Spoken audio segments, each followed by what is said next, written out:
Procrastination can be because we are seeking to avoid failure, our own perceived failure or an actual failure, which then leads to the question of what is failure. I remember listening to an old Anthony Robbins tape, revealing my age now, an old Anthony Robbins tape in which he spoke about failure, and he said that as far as he's concerned in his belief system, he doesn't consider that he can fail himself unless he gives up. So over a long enough timeline, he'll always get some kind of a result, and any kind of a result to him he considers to be success.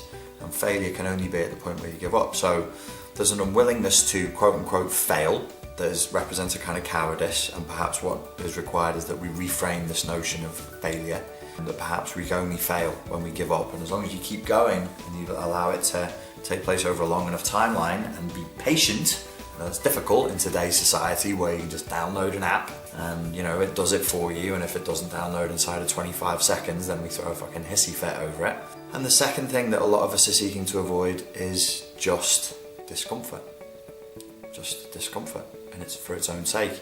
We've slipped into a comfort zone, we're now addicted to feeling comfortable, and we expect, totally unreasonably, hysterically, irrationally expect to feel comfortable 24/7, 365 days a year, and if we do not, we think it's time to pop a pill. We think there's something wrong, and that thing that is wrong needs to be fixed immediately, when discomfort should just be simply accepted as a part of life. There will be discomfort, that much is guaranteed. There will even be pain, that much is guaranteed. Some people would suggest that if you want to be successful at anything, in any field of endeavour, that you should expect a degree of discomfort, and you should also expect a degree of pain. Whether it's a business enterprise, whether it's getting your life together, whether it's, somebody on the other videos asked me about going to the gym, and they said, I just think about going to the gym and then I just never go because I always imagine that the gym is going to be pointless. Would you relate this to an unconscious block or a fear of success? And I said, well, it's an unconscious block against discomfort. You don't want to go to the gym and sweat, because you will sweat. Like, exercise causes this hideous symptom known as sweating, which is when moisture appears in the pores of the skin. You can also go red.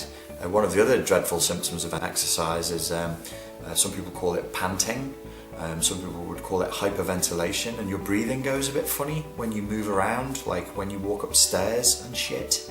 If you're prepared to experience zero discomfort in your life, you are trapped. If you're prepared to experience zero failure or any kind of negative feedback whatsoever, you are in an extremely weak position in your life.